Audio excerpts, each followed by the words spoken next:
Chapter 4. Autosuggestion, the medium for influencing the subconscious mind. The third step towards riches.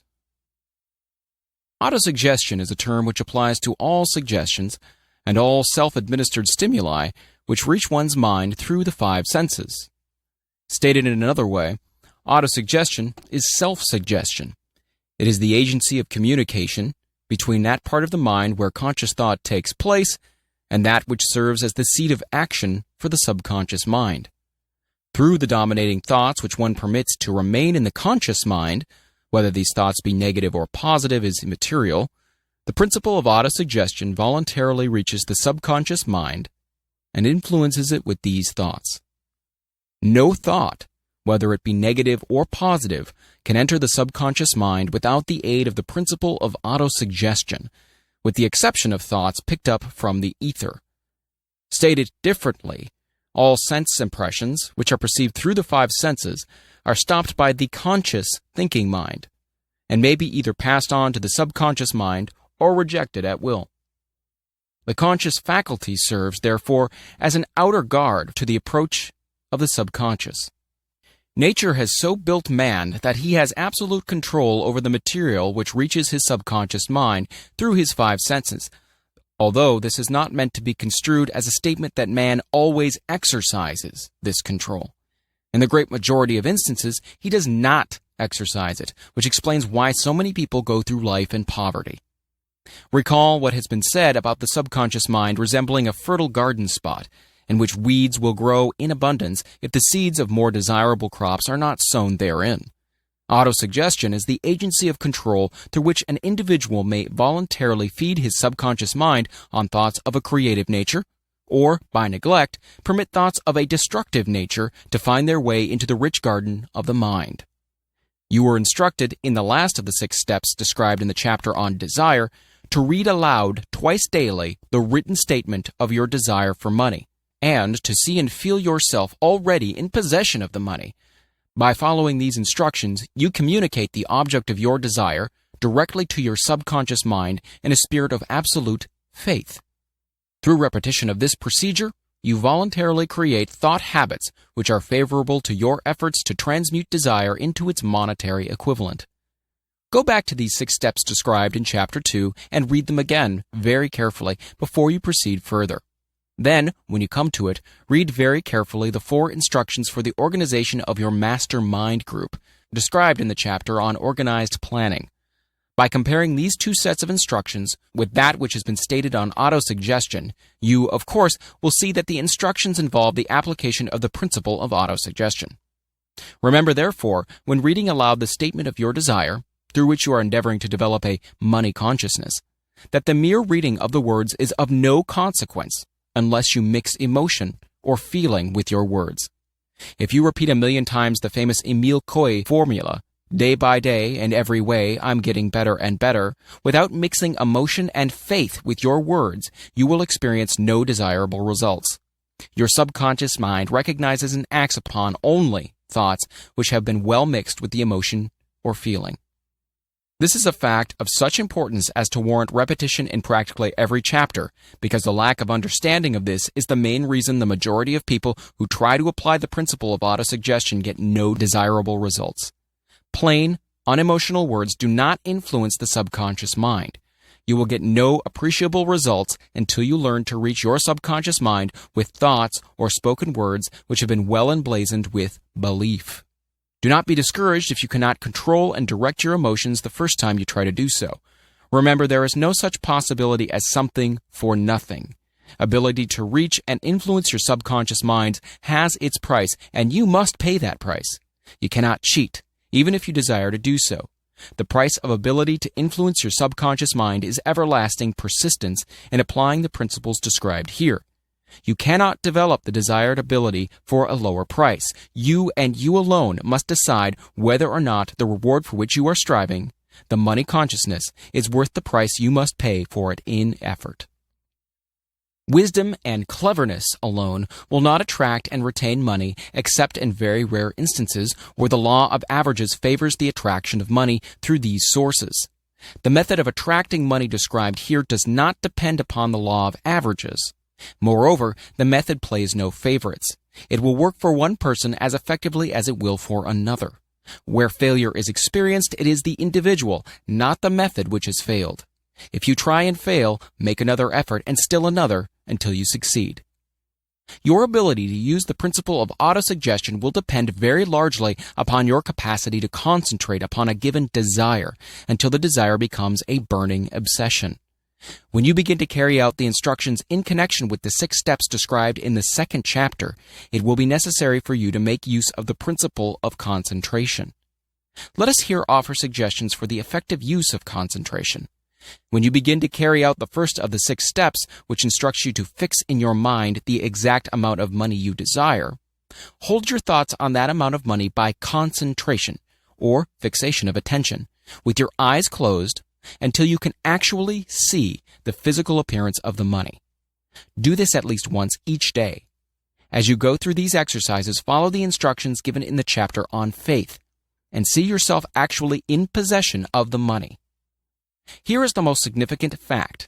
The subconscious mind takes any orders given it in a spirit of absolute faith, and acts upon those orders, although the orders often have to be presented over and over again through repetition before they are interpreted by the subconscious mind.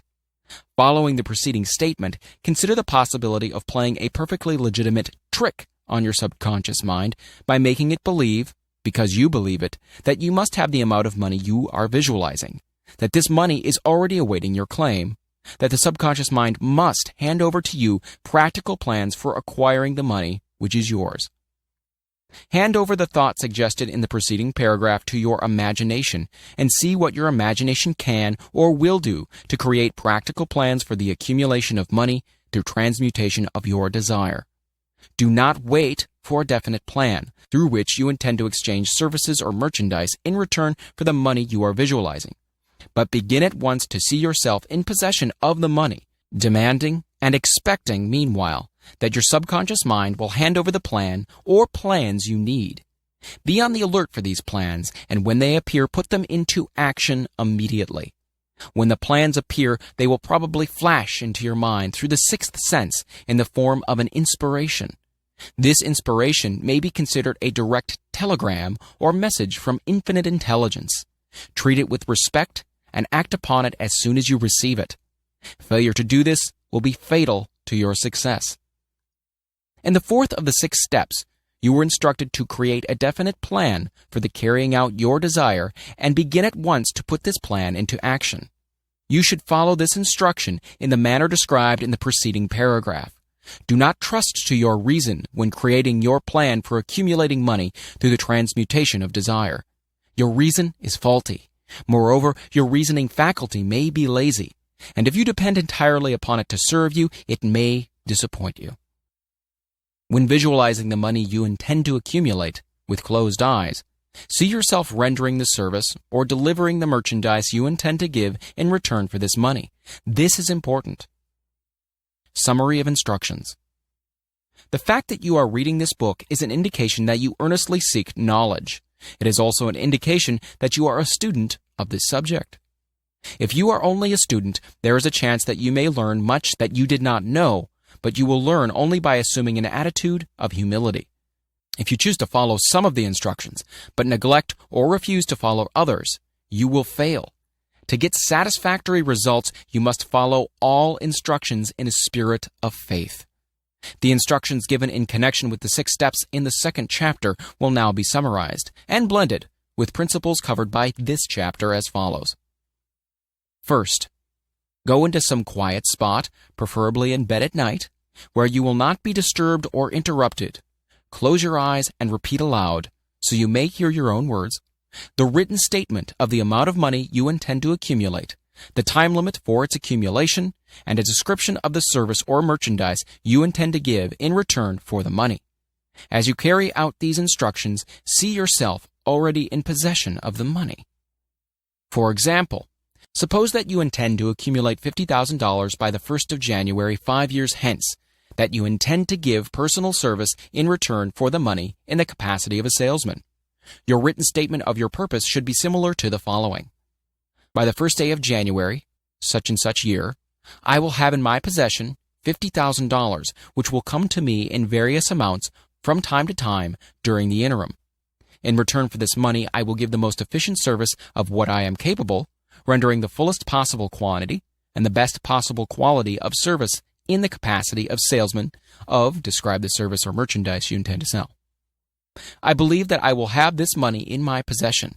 My faith is so strong that I can now see this money before my eyes. I can touch it with my hands. It is now awaiting transfer to me at the time and in the proportion that I deliver the service I intend to render in return for it. I am awaiting a plan by which to accumulate this money, and I will follow that plan when it is received. Second, repeat this program night and morning until you can see, in your imagination, the money you intend to accumulate. Third, place a written copy of your statement where you can see it night and morning, and read it before retiring and upon arising until it has been memorized. Remember, as you carry out these instructions, that you are applying the principle of autosuggestion for the purpose of giving orders to your subconscious mind. Remember also that your subconscious mind will act only upon instructions that are emotionalized and handed over to it with feeling. Faith is the strongest and most productive of the emotions. Follow the instructions given in the chapter on faith. These instructions may at first seem abstract. Do not let this disturb you.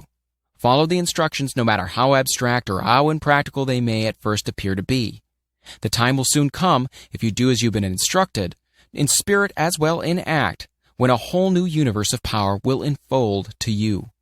Skepticism in connection with all new ideas is characteristic of all human beings. But if you follow the instructions outlined, your skepticism will soon be replaced by belief, and this in turn will soon become crystallized into absolute faith.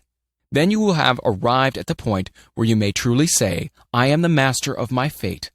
I am the captain of my soul. Many philosophers have made the statement that man is the master of his own earthly destiny, but most of them have failed to say why he is the master. The reason that man may be the master of his own earthly status, and especially his financial status, is thoroughly explained in this chapter. Man may become the master of himself and of his environment because he has the power to influence his own subconscious mind, and through it, gain the cooperation of infinite intelligence. You are now reading the chapter which represents the keystone to the arc of this philosophy. The instructions contained in this chapter must be understood and applied with persistence if you are to succeed in transmuting desire into money. The actual performance of transmuting desire into money involves the use of autosuggestion as an agency by which one may reach and influence the subconscious mind. The other principles are simply tools with which to apply autosuggestion. Keep this thought in mind, and you will at all times be conscious of the important part the principle of autosuggestion is to play in your efforts to accumulate money through the methods described in this book. Carry out these instructions as though you were a small child. Inject into your efforts something of the faith of a child. The author has been most careful to see that no impractical instructions were included because of his sincere desire to be helpful. After you have read the entire book, come back to this chapter and follow in spirit and in action this instruction. Read the entire chapter aloud once every night until you become thoroughly convinced that the principle of autosuggestion is sound, that it will accomplish for you all that has been claimed for it. As you read, underscore with a pencil every sentence which impresses you favorably. Follow the foregoing instruction to the letter, and it will open the way for complete understanding and mastery of the principles of success.